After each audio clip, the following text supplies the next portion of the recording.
विदेश तक भेज रहे हैं बच्चों को कि वो वहां जाके पढ़ाई कर सके।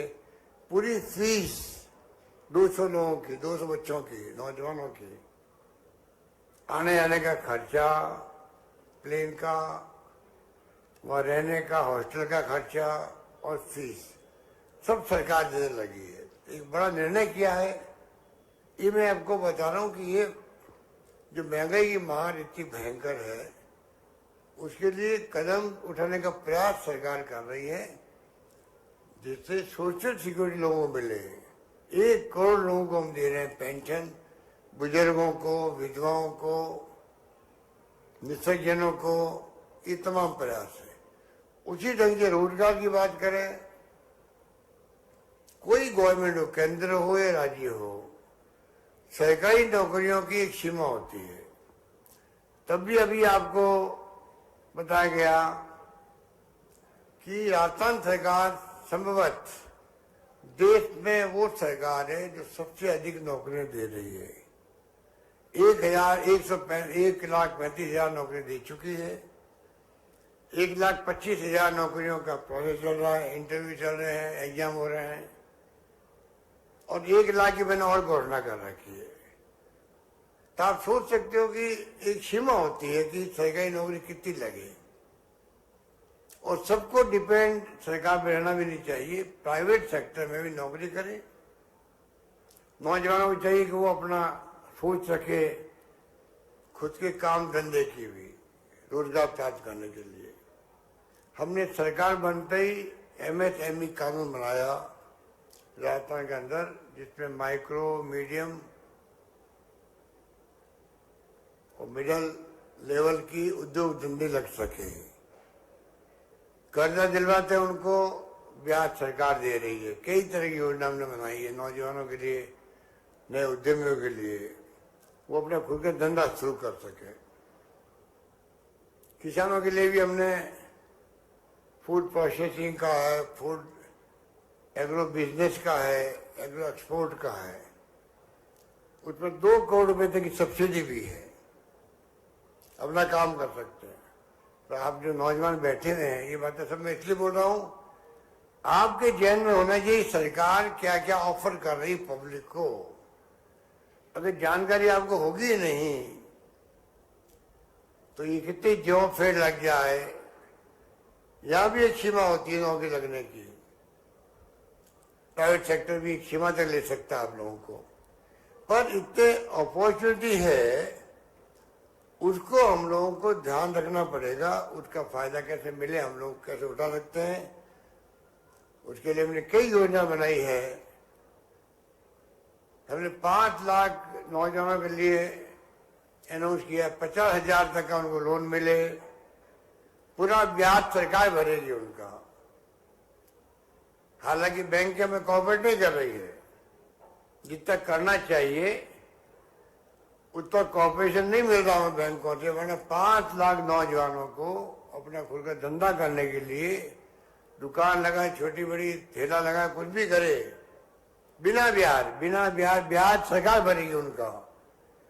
पर केंद्र सरकार की बैंकों को चाहिए, वो अमीरों को देती पैसा अरबों खरबों रुपए, पैसा डूब जाता उनका। ये तो लंदन भागे, देख तो पढ़ते होंगे अखबार में आप। पर यहाँ है वो भी उनके 1 टाइम सेटलमेंट होते हैं। NP होता है, नॉन परफॉर्मिंग एसेट बन जाती है 1000 करोड़ रुपए की, 2000 करोड़ रुपए की, कोई पूछने वाला नहीं उनको। और 5 लाख बच्चों को अगर मान लो लोन मिल जाए, कुछ लोग वापस लोन नहीं चुका पाए मान लो, तो बहुत बड़ा नुकसान नहीं होने वाला उनको। पर केंद्रीय बैंकों की नीति और नीयत ऐसी होनी चाहिए, रोजगार जब नहीं मिल रहा आपको, प्रधानमंत्री ने वादा किया था 2 करोड़ नौकरी दूंगा मैं हर साल, दे पाए क्या? दे पाए? 2 करोड़ किसे कहते हैं? जो ये बोल गए वो प्रधानमंत्री बनते वक्त में 14 के अंदर कहां पड़ी नौकरी है? सरकारी नौकरी खाली पड़ी उनकी केंद्र के अंदर। वो नौकरियां दे नहीं पा रहे, वो ये स्थिति है उनकी। इसलिए नौकरियां बहुत सरकारी और गैर सरकारी हम कैसे उत्पन्न करें, कैसे बढ़ावा दें, हमारा प्रयास होना चाहिए। हमारी नीति होनी चाहिए सरकार की, जिससे कि देश के नौजवानों को एक कॉन्फिडेंस रहे, जब मैं चाहूंगा मैं नौकरी मुझे मिल जाएगी, कहीं न कहीं मिल जाएगी। ये कॉन्फिडेंस पैदा करना है का प्रयास भारत सरकार को भी करना चाहिए, हम सबको करना चाहिए, वरना फिर कुंठा पैदा होती है बच्चों में, डिमोरलाइज होते बच्चे, पता नहीं हमारा भविष्य क्या होगा। माँ बाप देखते पता नहीं बच्चा पढ़ तो रहा है, पर बाद में करेगा क्या, नौकरी मिलेगी कि नहीं मिलेगी, काम धंधा कर पाएगा नहीं कर पाएगा, रोजगार का क्या होगा, शादी होगी, बच्चे पैदा होंगे, कैसे कमाएगा, कितनी चिंता लगी रहती है हर परिवार को। इसलिए आज वक्त है, चुनौती हमारे सामने, रोजगार कैसे मिले लोगों को, बच्चों को। मैं धन्यवाद देना चाहूंगा जो यहाँ पर आए हैं उद्यमी, उन सबको धन्यवाद देना चाहूंगा, उनके प्रतिनिधि भी आए हैं, और मुझे उम्मीद है कि ये लोग जिस रूप में आए हैं उचित ढंग से इन्होंने काफी प्रयास किया आप लोगों को लेने का। कुछ लोगों को ऑफर मिली है, कुछ लोगों को नौकरी के अपॉइंटमेंट लेटर मिले हैं, पैकेज मिल गए हैं।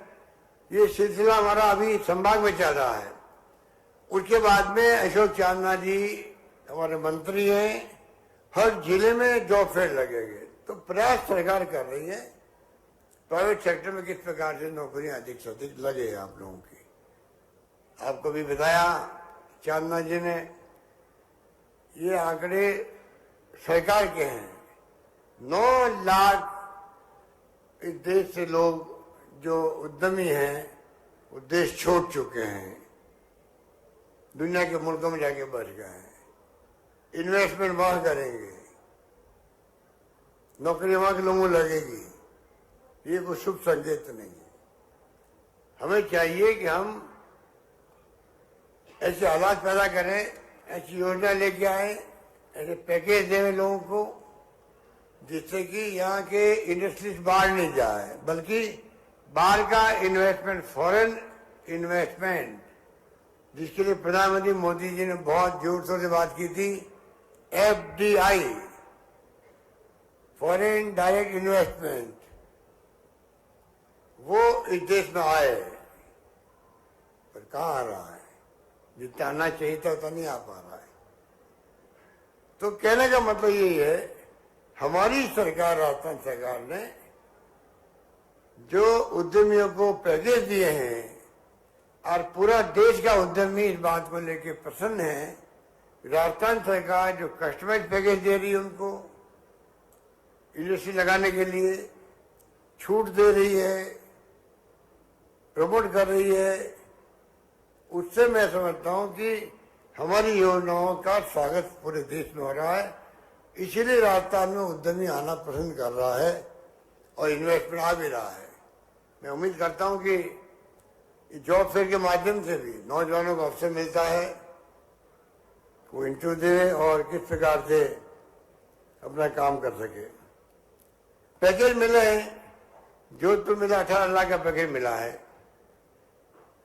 जयपुर में 7,20,000 का पैकेज मिला था, बीकानेर में 5 लाख का मिला था, यह कितना मिला है, 9 लाख का मिला है। तो पैकेज मिल रहे हैं। इस प्रकार से जो बच्चे आ रहे हैं, जो नौजवान आ रहे हैं, उनको बड़ा अवसर मिल रहा है। आपको जान के खुशी होगी, अभी 5-7 दिन पहले ही आंकड़े आए भारत सरकार के, राजस्थान देश में आर्थिक विकास के अंदर नंबर 2 पे आया है। नंबर 1 पे आंध्र प्रदेश 11.4% GDP, राजस्थान 11.04%।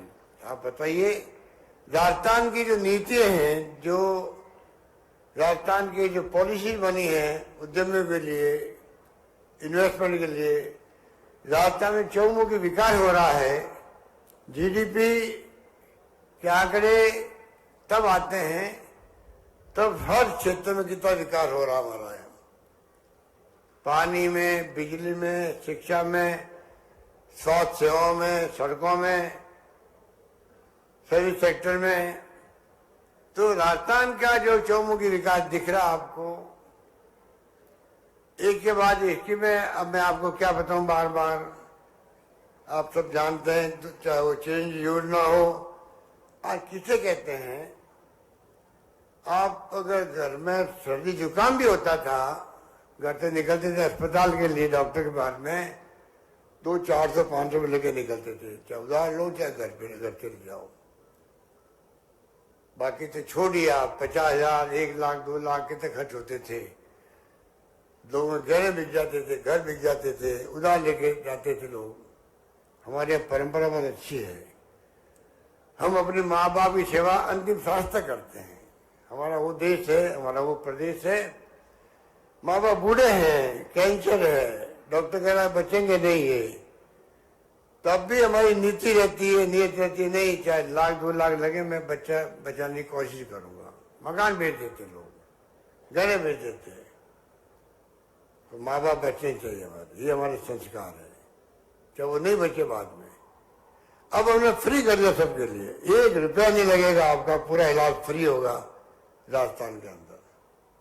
10 लाख का बीमा किसे कहते हैं। MRI free, CT scan free, सब कुछ फ्री, सब जांचें फ्री आपको। और आपको मालूम होगा इसके अलावा भी जो ऑर्गन ट्रांसप्लांट है, किडनी का है या लिवर का है या और बोन मैरो का है, वो आपके 10 लाख के अलावा होगा। वो खर्चा भी सरकार आपके परिवार को देगी, आपके पैसे खर्च नहीं करने देंगे। आप सोच सकते हैं। और 5 लाख दुर्घटना बीमा अलग है परिवार के लिए।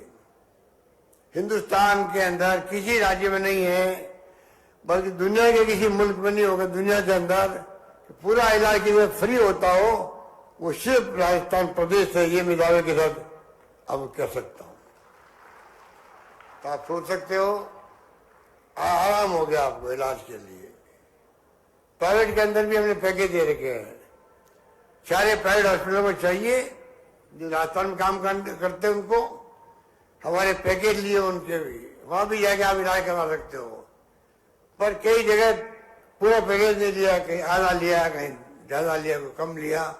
मैं चाहूंगा उनको चाहिए, जब सरकार ने इतना बड़ा कदम उठाया है, उनकी ड्यूटी बनती है वो भी प्रदेशवासियों के हित के अंदर सरकार के साथ में कोऑपरेट करें, सभी पैकेज लेवे, इलाज फ्री करें। ये हमारी सोच है।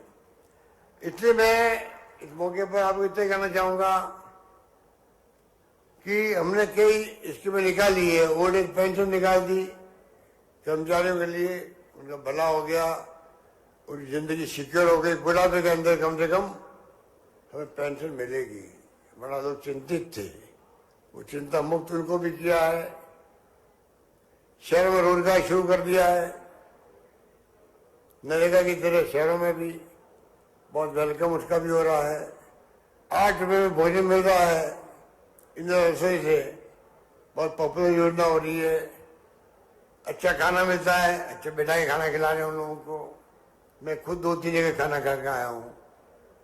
और सबको मैंने आह्वान किया है, जनप्रतिनिधियों को, जाओ इंदिरा रसोई में खाना खाओ, 8 रुपये दे के खाओ खाना, तो कम से कम क्वालिटी अच्छी रहेगी।